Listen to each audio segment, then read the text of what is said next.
अस्सलामुअलैकुम, मैं हूं सैयद ज़ीशान अजीज।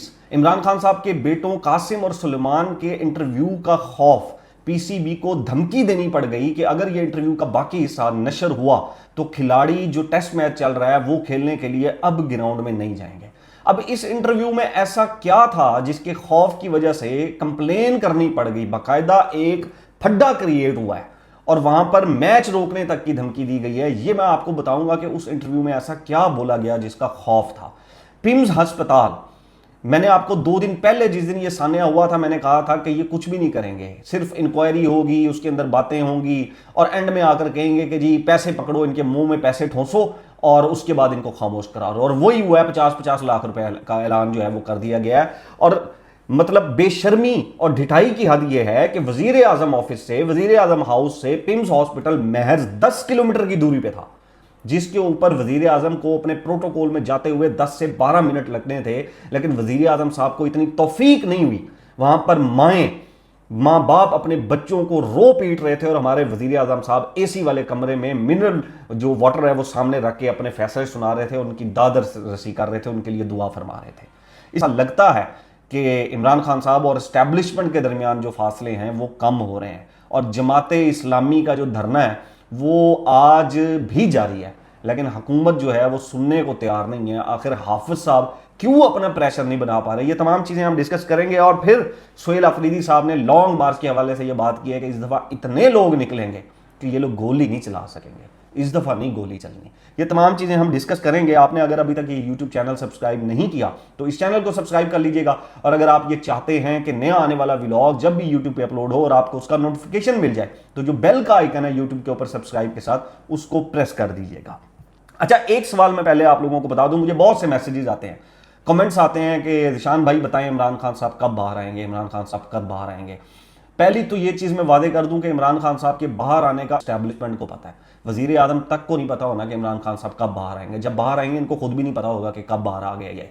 और दूसरी चीज़ ये कि एक हिंट दे देता हूं जो मेरा एनालिसिस है कि जिस दिन बुशरा बीबी साहिबा के केसेस सुने जाने लगेंगे, जिस दिन उनका प्रॉपर ट्रीटमेंट होना शुरू होगा, उनको जो ट्रीटमेंट उनका बुनियादी हकूक है रिलीफ का वो मिलना शुरू हो जाएगा, कानूनी हकूक उनके मिलना शुरू हो जाएंगे, वो कोई रिलीफ मिलना नजर आ जाए, उस दिन आप समझिएगा कि अब इमरान खान साहब के बारे में भी बातचीत हो रही है। अब आ जाते हैं इंटरव्यू के ऊपर। लॉर्ड्स के ग्राउंड में पाकिस्तान और इंग्लैंड टीम के दरमियान टेस्ट सीरीज जारी है। कल टेस्ट सीरीज का मैच हो रहा था। अब उस मैच के दौरान में, वो मैच चल रहा था, उसके दौरान में खाने का वक्फा होता है और अचानक टीवी स्क्रीन के ऊपर दुनिया ये देखती है कि 2 नौजवान लड़के बैठे हुए हैं और उनके सामने को मीडिया पर्सन नहीं बैठा हुआ, इंग्लैंड का साबिक कप्तान जो माइकल हैं वो बैठे हुए हैं और इंटरव्यू एकदम से चलना शुरू हो जाता है कासिम खान और सुलेमान खान का। 18 मिनट तक, 19 मिनट तक ये इंटरव्यू चलता है। इस दौरान पीसीबी जैसे ही देखता है कि ये इंटरव्यू चला है वो स्काई स्पोर्ट से प्रोटेस्ट करता है कि ये इंटरव्यू क्यों चलाया आप लोगों ने, आखिर क्यों चलाया इस इंटरव्यू को। खौफ इतना उस इंटरव्यू का कि यहां तक के इंटरनेशनल मीडिया ये रिपोर्ट कर रहा है कि ये धमकी दी गई कि अगर ये इंटरव्यू अब दोबारा चलाया गया और इसको फौरी ना रोका गया तो जो क्रिकेट टीम है, जो खिलाड़ी हैं, वो ग्राउंड के अंदर नहीं जाएंगे और ये जो टेस्ट सीरीज है, मैच है, ये यहीं पर ठप हो जाएगी। इतने लेवल के ऊपर जो है वो धमकी दी गई और गुस्से का जो इजहार है वो किया गया कि आखिर खान का नाम कैसे चला। और इंटरेस्टिंग चीज ये है कि ये पूरी दुनिया ने देखा। पूरी दुनिया के अंदर जिस शख्स का नाम ये अपनी टेलीविजन स्क्रीन के ऊपर चलाना गवारा नहीं करते थे, पूरी दुनिया ने उस शख्स की जेल, उसके अंदर जेल में होने वाले जुल्म, उसके ऊपर जबर, कैद तन्हाई और उसकी सेहत के हवाले से बातें सुनी। और आज के दिन पूरी दुनिया में यही शोर मचा हुआ है कि पाकिस्तान में कैद साबिक वजीर आजम और साबिक कप्तान, क्रिकेट का हीरो, वर्ल्ड कप का हीरो, इकलौता वर्ल्ड कप का पाकिस्तान का हीरो, उसके साथ कैसे ट्रीटमेंट उसको दिया जा रहा है। ये इंटरव्यू शुरू होता है जी कासिम खान और सलमान खान से और उनसे जो है वो सवालात पूछते हैं। जो माइकल हैं, जो इंग्लैंड के जो हैं वो साबिक कप्तान हैं, इथरटन माइकल, वो उनसे सवालात पूछते हैं, वो मैं आपके सामने रख देता हूं जी। वो कासिम खान इसके अंदर कहते हैं कि इमरान खान को वाजे है कि ये लोग इमरान खान को कत्ल करना चाहते हैं ताकि इन्हें खामोश करवाया जा सके। ये वो एक्चुअली लाइन है जो खौफ में डालती है। और दूसरा जो बड़ा खौफ है वो नाम है, और वो नाम है इमरान खान। ये 2 खौफ। अब इसके अंदर कासिम साहब कहते हैं कि इमरान खान साहब को ये वाजे है, उनको ये पता है, वो ये कहते हैं कि ये लोग इमरान खान को कत्ल करना चाहते हैं ताकि इन्हें खामोश करवाया जा सके।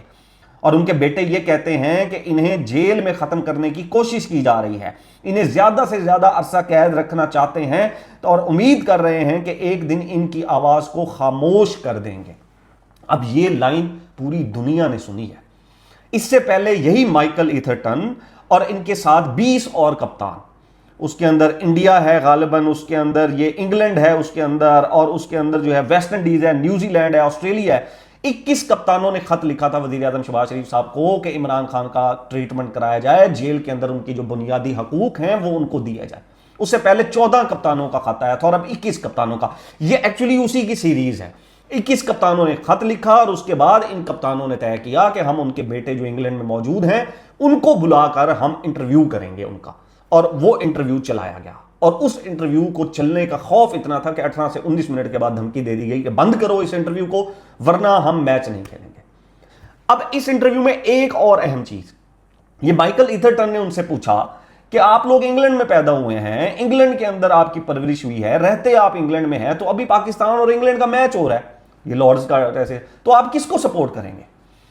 तो उन्होंने जवाब दिया कि ऑफ कोर्स पाकिस्तान, हम तो सिर्फ और सिर्फ पाकिस्तान को सपोर्ट करेंगे। ये वो जवाब था जिसके बाद जो टाउट है उनका वो बयानिया जो एक्चुअली बनना था, ओ देखो ये तो पाकिस्तान के खिलाफ है, ये तो पाकिस्तान के साथ है ही नहीं, वो उस बयानिया के ऊपर जो है ना वो अल्लाह की लानत फिर गई। वो जो बयानिया बनाया जाना था, अगर ये वहां पर जवाब देखें, ये दोनों इंग्लैंड में रहते हैं, ये दोनों की परवरिश इंग्लैंड के अंदर हुई है, रहते वहां पर हैं, खाते पीते वहां पर हैं, वालदा इनकी वहां पर है, कारोबार वहां पर है, पढ़ते वहां पर है, इनके वालिद पाकिस्तानी है, इमरान खान साहब हैं, वो पाकिस्तान में रहते हैं, पाकिस्तान। अब अगर ये कहते हैं कि भाई हम इंग्लैंड को सपोर्ट करते हैं, तो यहां से टाउट जो है वो ऐसे पड़ जाते इनको, वो देखो इंग्लैंड का नाम लिया, देखो पाकिस्तान का नाम नहीं लिया इन्होंने, ये तो है यहूदी थे, फला फला, पता नहीं क्या क्या बकवासियात की जानी थी। अब जब उन्होंने कहा ऑफ कोर्स पाकिस्तान, हम सिर्फ पाकिस्तान के साथ हैं और पाकिस्तान की जीत के लिए पूरी उम्मीद है, अब खामोश हैं तोपे। अब नहीं कहेंगे कि यार इन्होंने अच्छा कहा है, इन्होंने बाप की जो है एक्चुअली साइड ली है कि हमारे वालिद जो हैं वो पाकिस्तानी हैं, तो एक्चुअली हमारा भी तारुफ जो है वो पाकिस्तान का से है वालिद की वजह से, तो हम पाकिस्तान के लिए जीत के लिए पूरी उम्मीद है। तो ये एक बयानिया तो ठूस हो गया, कासिम ने और सुलेमान ने ये बयानिया वहीं पर ही ठूस कर दिया पाकिस्तान का नाम लेकर। अच्छा, एक चीज और उनसे पूछी गई, उन्होंने कहा कि आपको लगता नहीं है कि आपके वालिद ने जेल के अंदर जो वक्त गुजारे 3 साल, ये बेहतरीन दौर थे, वो आराम से जो है वो पूरा साइज जिंदगी गुजार सकते थे, और आपको नहीं लगता कि उनके सियासत में आने की वजह से आपको कोई मलाल हो या कोई आपको पछतावा हो? वो ये कहते हैं कि मेरे जो वालिद हैं वो पाकिस्तान को बदलना चाहते हैं, वो गुर्बत वहां पर खत्म करना चाहते हैं, और हम ये चाहते हैं कि वो हमारे साथ रहें, लेकिन हमें यह लगता है कि अगर हम उन्हें अपने साथ ले आएंगे तो ये पूरी पाकिस्तानी कौम के साथ ज्यादती होगी जो एक्चुअली उम्मीद लगाकर बैठी हुई है इमरान खान साहब से। वो कहते हैं कि हम इस पाकिस्तानी कौम की वजह से अपने वालिद को इस जदोजहद से बाहर नहीं निकालना चाहते, और हमारे वालिद का ये ख्वाब है कि वो पाकिस्तान में गुर्बत ख़त्म करें, निज़ाम ठीक करें, करप्शन जो है वो उसको ख़त्म करें। ये स्टेटमेंट जो है वो उन्होंने दी। और उन्होंने कहा कि एक दफ़ा हम अपने वालिद साहब के साथ जा रहे थे, तो हमें चोर डाकू जो है वो पड़ गए गन पॉइंट के ऊपर।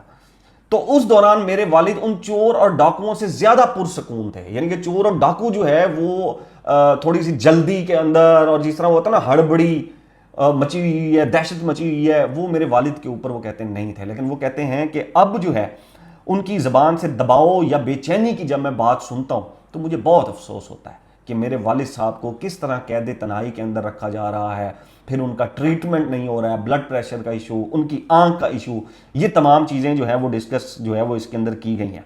ये वो इंटरव्यू है और उसके अंदर उन्होंने ये कहा है कि हम अपने वालिद से पाकिस्तान मिलने जाना चाहते हैं, मुतअद्दिद बार वीज़ा हासिल करने की कोशिश की गई लेकिन हमें वीज़ा नहीं दिया गया, हमें वीज़ा मिले तो हम अपने वालिद को देखने के लिए पाकिस्तान जाना चाहते हैं, और अब हमें सिक्योरिटी खदशात की भी परवाह नहीं है, हम अपने वालिद से मिलना चाहते हैं, हम अपने वालिद के पास जाना चाहते हैं, उनसे मुलाकात करना चाहते हैं। ये वो इंटरव्यू था जिसके बाद खौफ इमरान जो है वो पीक के ऊपर चला गया, लेकिन फर्क नहीं पड़ा। जो 18, 9, 19 मिनट ये इंटरव्यू चला उसने पूरी दुनिया के अंदर तहलका मचा दिया कि इमरान खान साहब के साथ पाकिस्तान की जेल के अंदर क्या हो रहा है।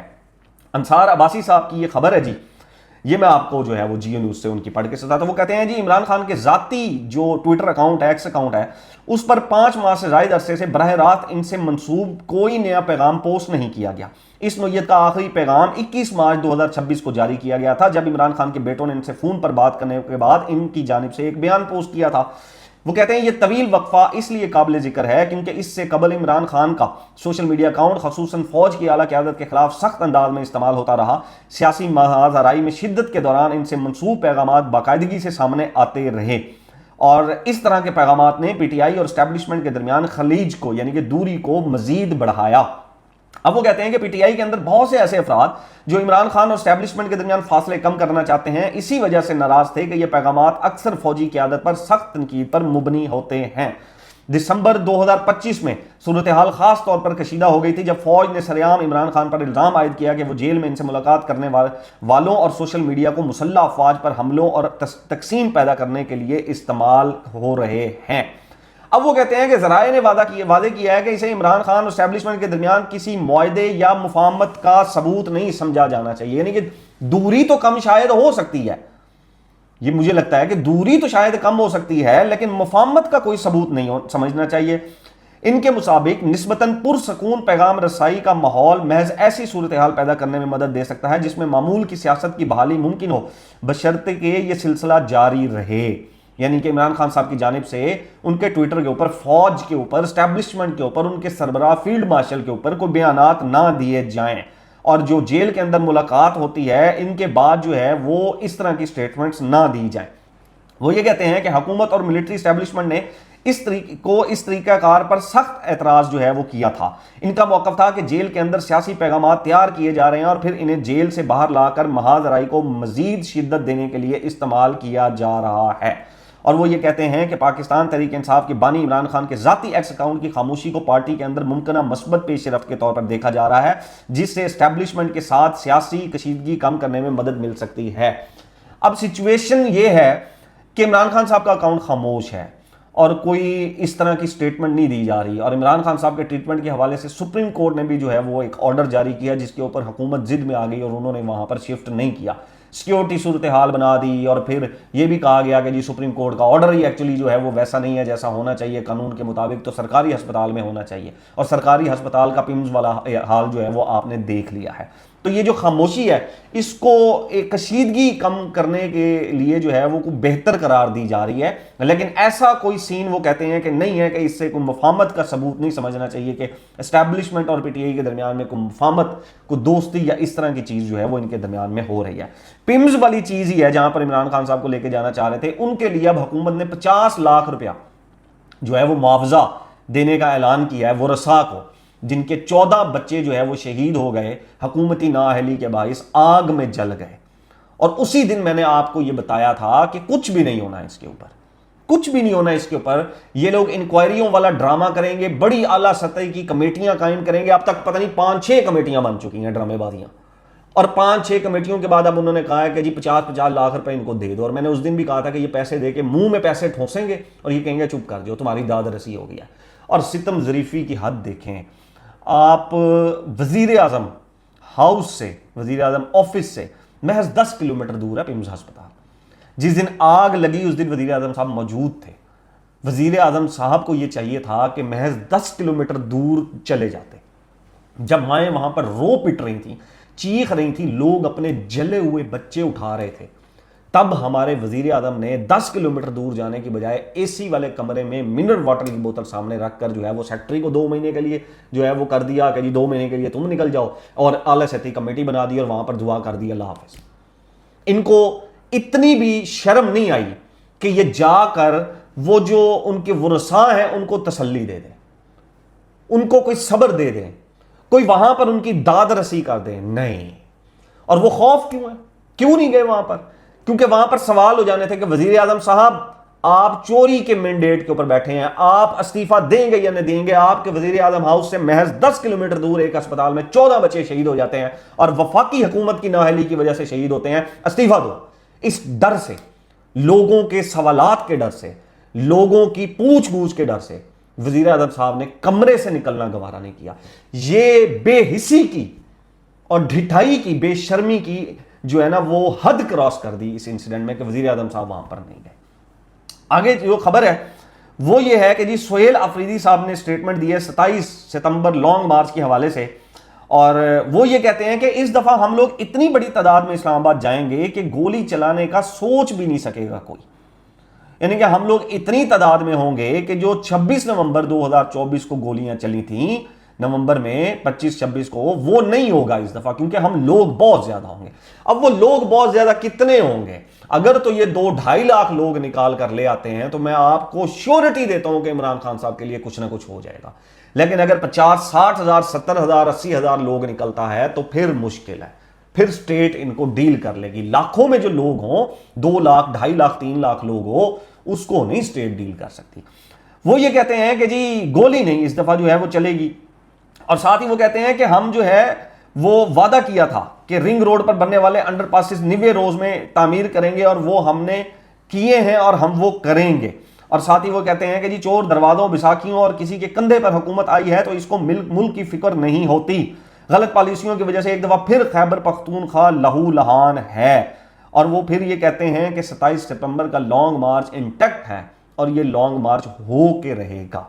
जमात इस्लामी का जो धरना है जी वो जारी है और 13वां रोज आ गया जी, यानी कि 13वां दिन है आज जमात इस्लामी को लाहौर, कराची और मुख्तलिफ शहरों के अंदर ये धरना दे रहे हैं।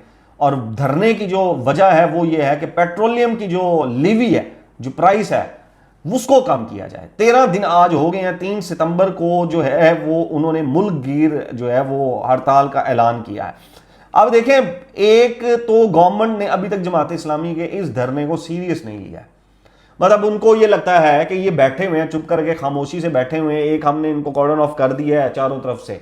अब ये आते हैं शाम को, वहां पर माहौल बनाते हैं और वहां पर चले जाते हैं। लोग आते हैं वहां पर, हाफिज साहब भी आते हैं, वो वहां पर खड़े होकर बयानात देते हैं, शाम को चले जाते हैं। सुबह फिर सारा दिन खामोशी होती है, वो शाम का 1-2 घंटे होते हैं, आते हैं बयानात देते हैं। तो हम क्यों प्राइसेस जो है वो कम करें?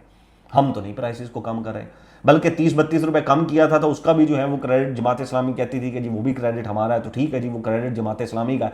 फिर अब दोबारा बढ़ता भी जा रहा है तो ये भी तो क्रेडिट जमात इस्लामी का है। तो फिर सीरियस तो नहीं ना ले रही गवर्नमेंट इसको।